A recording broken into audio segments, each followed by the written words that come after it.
I've just got home an hour early today, a little bit earlier than usual. There's so much I need to catch up on. I'm going out to collect the eggs and feed the big animals, and I just thought I'd share these guys with you because you last saw these guys maybe 3 weeks ago when they were little yellow chicks.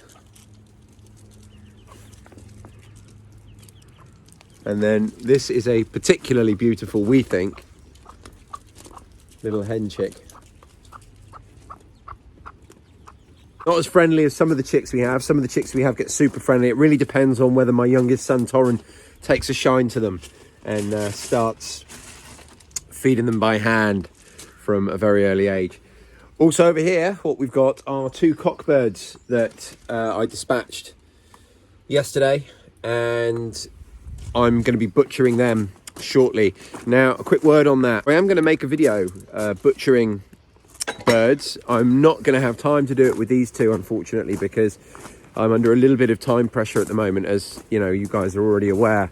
I've shared that with you before, so I'm not going to have time to film it. It sounds silly, but believe it or not, pretty much everything I do, if I'm filming it, particularly if it's a more instructional type video, it takes twice the amount of time, because it's not just getting set up with the camera and the tripod and things like that. It's also, you know, making sure that everything's positioned right, and not so much retakes, but you know, if I'm not sure something's got across right, I might do it again.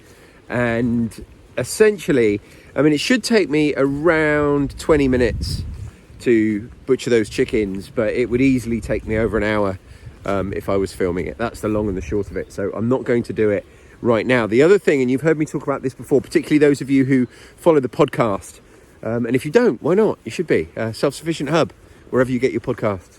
But if you do follow the podcast, you'll already have heard me talking about it, about basically YouTube's policy with regards to animal slaughtering and butchering. As you all know, this is a fairly new channel, and I can't really afford to be penalised by YouTube at this point. So I'm just walking very, very delicately around all of the controversial type of videos that I might make. And, you know, really, when I say controversial, I'm talking about the animal butchering and slaughtering ones.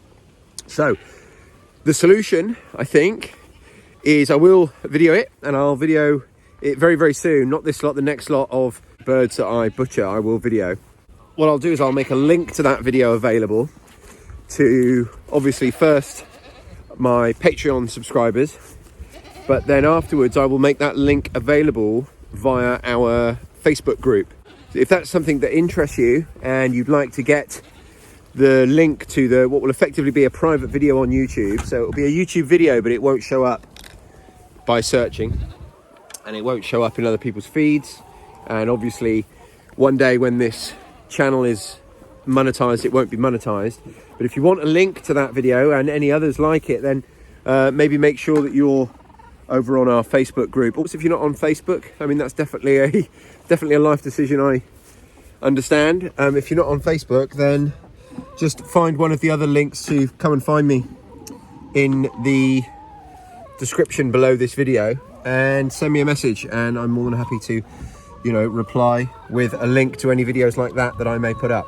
So that's my at least temporary solution. One day when I have millions of subscribers, I may be in a position to do things differently, but that's certainly how I think I'm going to go about it at the moment. So to get you up to speed from yesterday's video as well, while I collect these eggs, you may remember yesterday I took you to see the river that was rising rapidly.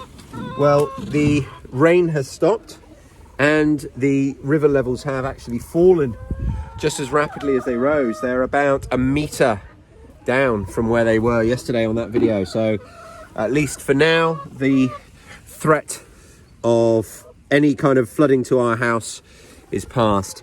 So we do have a lot more rain forecast, and the river levels are still much higher than they would normally be. So it's something we'll be monitoring, but the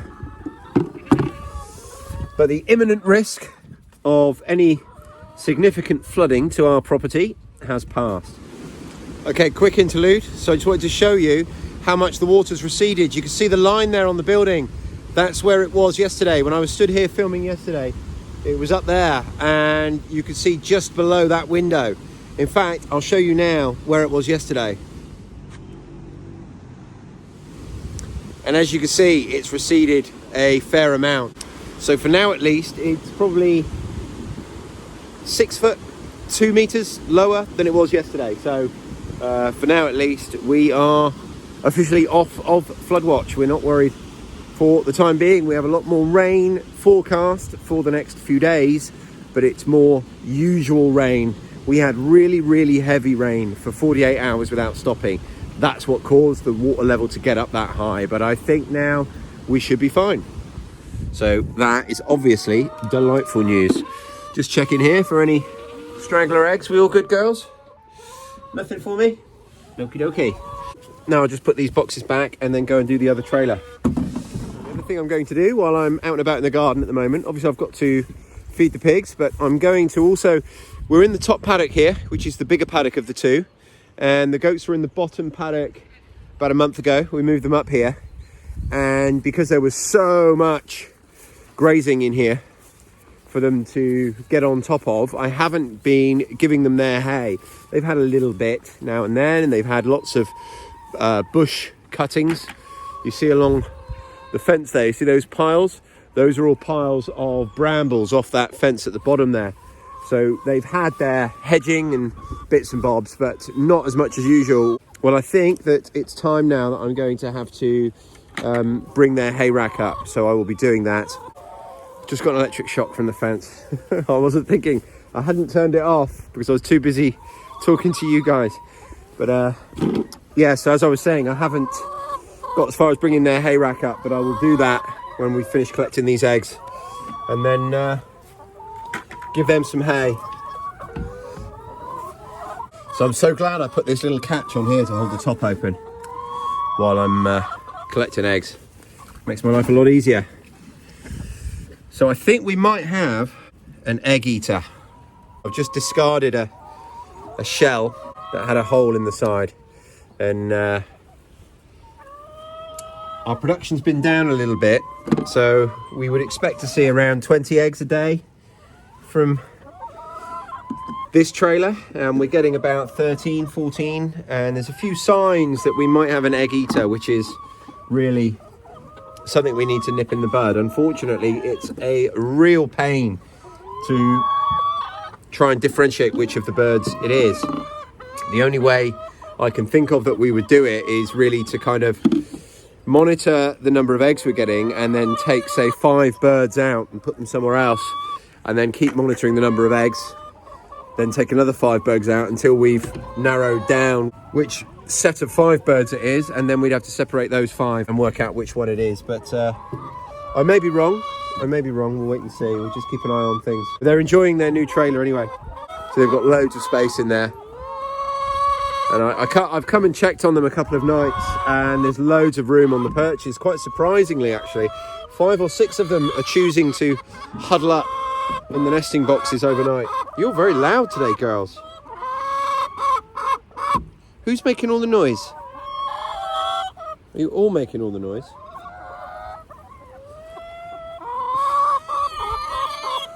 But they are happy girls anyway. They're looking really well. You can tell just by how they're just looking all feathered up and bright. They're all either completely through the molt or almost through the molt, and they just look happy. And they've got plenty of space as well. You can see, you know, these electric fences, they cover quite some ground. So they've got lots and lots of space to play with. And the other thing about the hay, you can see there, Fern's got a mouthful of grass and weeds, and there is still a hell of a lot of lush growth here. So I don't want to overdo it with the hay, because given the choice, you know, that would be almost all they ate, and they would just leave all this to grow. So it's, you know, we need to strike a balance. I understand, you know, their dietary requirements, they are not going to live on grass and be really, really happy, healthy animals. So you trying to get in my egg bucket there? Nothing in there for you, girl. Nothing in there for you.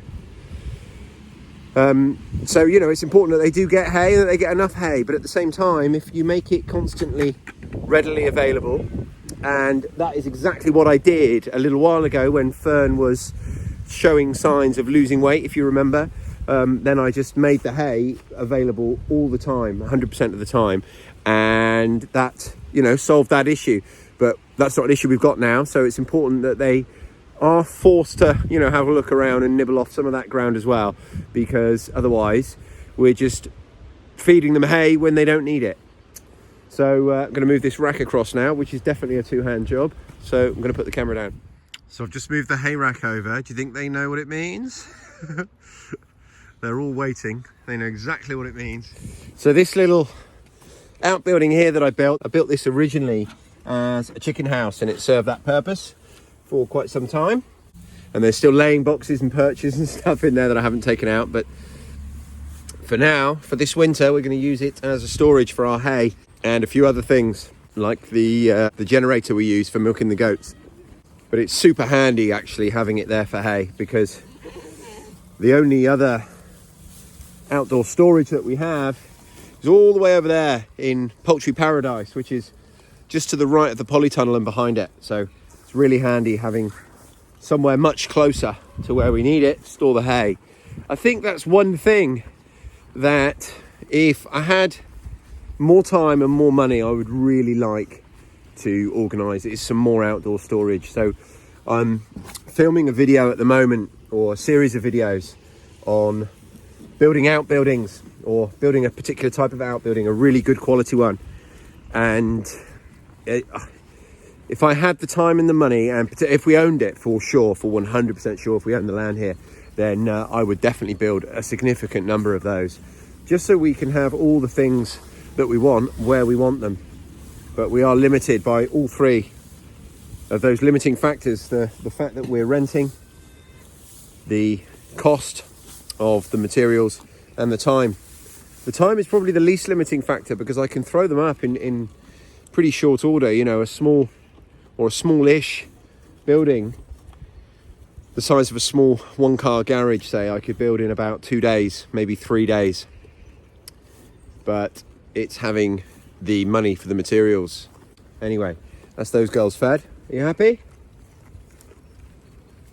Bet you are. So I'm going to leave them to it, and I'm going to go and feed the pigs. So today it's just a whip round, you know, it's just a whip round doing all the usual stuff. So I've got lots of other videos that I want to do with you, videos that are a little bit more one-offs, you know, rather than just the usual vlogs of the kind of things that I'm doing here every day. There's some other things I want to do. I want to build some things with you. I want to get around to building this butchery. If you remember, I've got some stainless steel worktops, and I want to build a butchery in the woods, maybe here, maybe over there. I haven't decided yet, but that's something I definitely want to do, and I want to share with you guys. But it's having the time. There's really no let up at the moment with my 9-to-5 job. In another 2 weeks or so, it's definitely going to ease off. So fingers crossed, that'll be fine. If you're wondering, by the way, I slipped with a handsaw on Friday, and I took a really nasty, deep slice across my finger with a saw blade, which is obviously not a clean cut. And it's Monday today. I did the cut on Friday, and on Sunday it was still bleeding when I went to change the bandage. Now, realistically, I probably should have gone and got a couple of stitches, which would have sorted it out, but I didn't have the time. I did have a really good first aid kit, so I was able to clean it all properly. Hello, girls. You happy? So I was able to clean it all properly and disinfect it and bandage it up really well. And it is healing, and it is scabbing over, and everything's doing what it should be doing. It's just going to leave a bit of a nasty scar, but I just think it would have healed that little bit quicker if I'd had the opportunity to go to get it stitched up by a professional. But there you go, you can't have everything. And in this instance, I couldn't have stitches because I just didn't have the time. But there you go. It's not too painful. It's just a little bit awkward because of where it is. It's a real treat today for the pigs. So I don't know how much you can see in there, but there's lots and lots of hazelnuts, cob nuts, which you can hear them being cracked. And the pigs love them. They're a real treat. So around this time of year, is another treat naturally, because about half of this wood is actually oak, just under half. So all the acorns are falling, or most of them have fallen now, but over the last week or two there's just been, everywhere you look, acorns. And again, the girls love them, so it's a great time. And this is usually a sign, when the acorns fall, that's normally a sign that we're coming towards the end of our cycle and we're ready to slaughter. So you know, same again this year. So we're pretty much ready to harvest. We're just waiting for the weather to change. Now, the other thing that tells me that all the acorns are falling in there is they're being a little bit pickier with what they're eating. They're leaving a bit more behind. They are not that interested at the moment in the cabbage, or a lot of the leafy greens are just getting left behind, whereas before they would snaffle them up. So, but it's good, you know, it means that they're getting everything they need, and they're getting plenty of it. And this is the girl we're breeding from. Right, back to pick up that bucket of eggs that I left in the meadow. Go back in the house, process them, and then I'm going to process those 2 cockbirds that I showed you before.